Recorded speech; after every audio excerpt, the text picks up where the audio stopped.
लिंगाव जिल्हा परिषद गटाची निवडणूक लागते। या निवडणुकीमध्ये आपण अजितदादा शरद पवार अजितदादा राष्ट्रवादी काँग्रेस पक्षाकडून इच्छुक उमेदवार या नात्याने आपण आज आपल्यासोबत आहात। गेल्या 2 महिन्यापासून लिंगाव जिल्हा परिषद गटामध्ये आपण झंझावती दौरे करत आहात, गाठीभेटी घेत आहात। कसा प्रतिसाद मिळतो आपल्याला, काय सांगाल याबाबत? प्रथम मी सर्वांना नमस्कार करतो। गेल्या 2 महिन्यापासून झेडपीचे आरक्षण पडल्यापासून मी लिंगाव जिल्हा परिषद गटामध्ये होम टू होम आणि गावामध्ये 2 पार्ट्या असतात, दोन्ही पार्ट्याच्या प्रमुख नेते असतील, प्रत्येक चळवळीतील कार्यकर्ते असतील, यांना जाऊन भेटण्याचं काम केलेलं आहे। लिंगाव जिल्हा परिषद गटामध्ये झेडपीचं आरक्षण हे ओबीसी महिलेला पडलेलं आहे। लिंगाव गणामध्ये ओपन आहे आणि गोरडवाडे गणामध्ये महिला आहे। लिंगाव गणामध्ये खुडूस, डोंबळवाडी, झंजेवाडी, लिंगाव आणि कुसमोड अशी गावं आहेत। गोरडवाडी गणामध्ये जिंजेवस्ती, चांदापुरी, पठाणवस्ती, गारवड, मांडकी, गोरडवाडी, तरंगफळ, मोठेवाडी असा गावाचा विस्तार आहे। आणि या गावातल्या इथल्या भौगोलिकदृष्ट्या त्या गावाचे काय प्रश्न आहेत, त्या गावाच्या प्रत्येक काय अडचणी आहेत।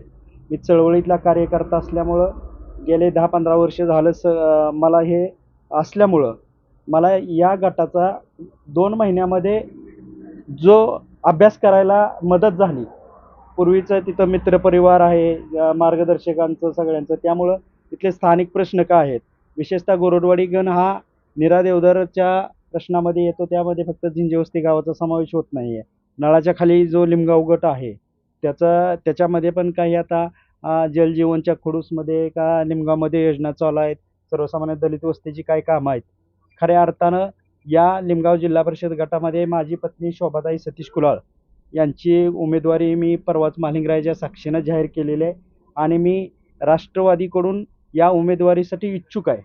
इच्छुक म्हणजे दोन्ही राष्ट्रवादीकडून, आदरणीय शरदचंद्र पवार साहेब आणि अजितदादा गट। कारण ह्याच्या आधी ज्या निवडणुका पार पडल्या त्या दोन्ही राष्ट्रवाद्या एकत्र लढलेल्या आहेत आणि खऱ्या अर्थानं इथं जर तशी युती दोन्ही राष्ट्रवादीची झाली किंवा काय पक्षाने निर्णय घेतला तर मी त्याच्या उमेदवारीसाठी इच्छुक आहे आणि या गटातला मी मेरिट आणि स्पिरिटचा उमेदवार आहे। सर्वसामान्य जनतेसाठी पूर्ण वेळ काम करतो।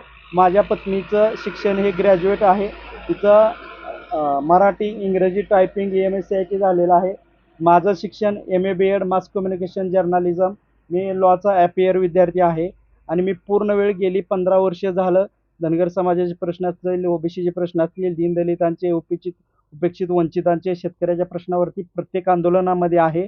आणि सर्वसामान्य आता हे हायवे जो इथून गेलेला आहे त्याच्यामध्ये हे आपल्या इथून पहिल्यांदाच हायवे गेलेला आहे, पण या हायवेसाठी सुद्धा मी धर्मपुरीपासून ते तोंडले बोललेपर्यंत या जवळजवळ 250 ते 300 लोकांची सौतामाळी मंदिर येथे बैठक घेतली होती।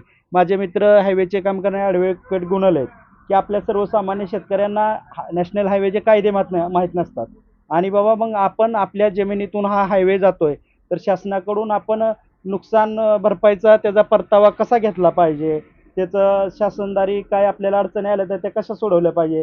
एका उतार्यात 2-2 नावं लागलेले असतात, जमिनीच्या अडचणी असतात, याच्यासाठी सुद्धा मी शेतकऱ्यांचं, माझं कुठंही हायवेला कुठेही जमीन नाही आहे आणि सध्या माझ्या व माझ्या पत्नीच्या नावावरही 1ही गुंठा जमीन नाही आहे, परंतु मी पूर्ण वेळ चळवळीतला कार्यकर्ता आहे।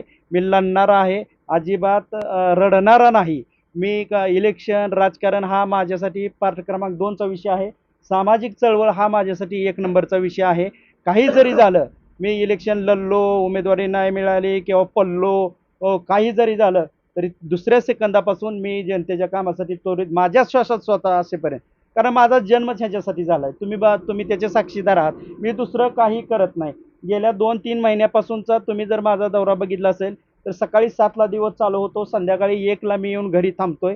मला काल परवा डॉक्टरनी 2 दिवस विश्रांती घ्यायला सांगितली होती, परंतु रात्री चक्कर आणि थंडी जास्तच वाजल्यामुळं थोडे मी रात्री दवाखान्यात जाऊन ट्रीटमेंट करून आलो, तरी आज सकाळ अजून त्या कामाला लागलेलं आहे।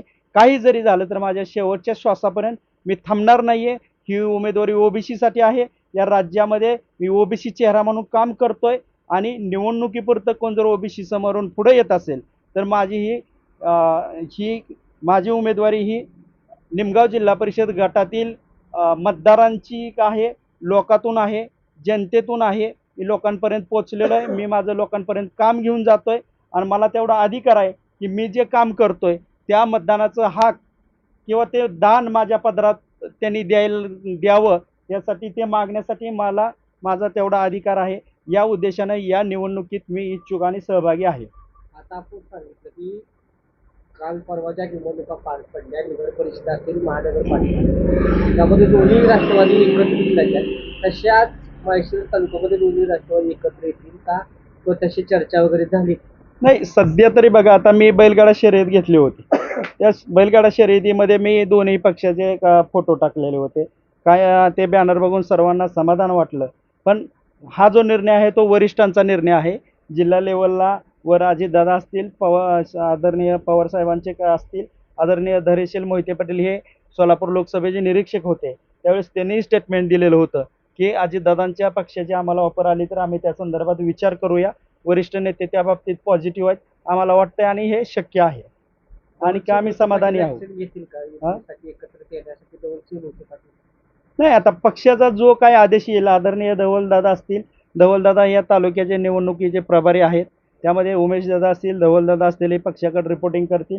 पक्ष त्यांना जो आदेश देईल त्या पद्धतीनं. पण माझ्या माहितीप्रमाणे पक्षांनी जिल्हा लेवलला ज्यांना त्यांना स्थानिक अधिकार दिलेत, म्हणून आमचे धडाडीचे जिल्हाध्यक्ष उमेशदादा पाटील हे आमचे आणि इतर तालुक्यातले सर्व जे प्रभारी आहेत ते बैठकी आणतील, तिथल्या ज्या त्या तालुक्यातली सिच्युएशन घेऊन तिथले तोडगा काढतील. आपण सांगितलं की लोकांमधून माझी प्रक्रिया आहे, प्रतिक्रिया मिळत आहे की आपण या ठिकाणी उमेदवारी देऊ. प्रतिसाद काय सांगतो लोकांचा जन्म? आता कसं आहे, मी माझं सांगणं योग्य नाही आहे.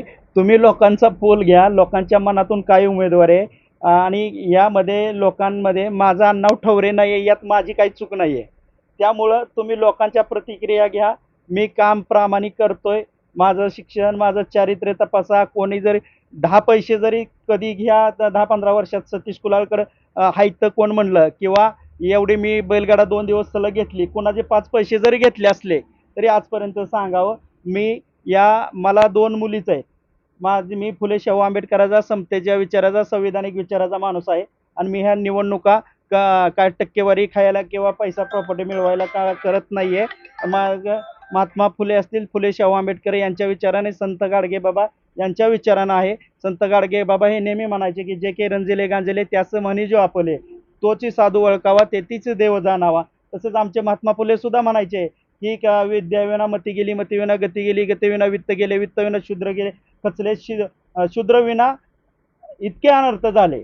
म्हणजे एवढा अनर्थ झाले की याचसाठी सुद्धा अण्णाभाऊ साठे सुद्धा म्हणायचे की हे जी संसद जी आहे ती भांडवलदारांची रकेल झालेली आहे. ही पृथ्वी काय शेषनागाच्या मस्तकावर तरळलेली नाही, तर दीनदलित कष्टकरांच्या हातावर तरळलेले आहे. या सर्व महामानवांना मी माझा आयडॉल मानून करतो आणि माझ्या आयुष्यामध्ये आज जे मी तुमच्या समोर बोलतोय किंवा काय आहे, तो आदरणीय महादेवजी जानकर, बहुजन हृदय सम्राट यांच्या तालमीमध्ये मी तयार झालेलो आहे आणि त्यांच्या विचाराचा प्रभाव माझ्यावर आहे आणि मी आयुष्यभर माझ्या राजकीय दृष्टीचा हा प्रभाव मी बदलून देणार नाही. आयुष्यभर माझा दृष्टिकोन आणि माझा केंद्रबिंदू राजकारणाचा वंचित, उपेक्षित हा बहुजन असेल. आदरणीय बापू बिरू वाटेगावकर यांनी सुद्धा आमच्या मातंग बहिणीवरती एखादा अत्याचार झाला तरी त्याला सुद्धा गोळी घालून जेलमध्ये जाऊन शिक्षा भोगण्याची तयारी ठेवली.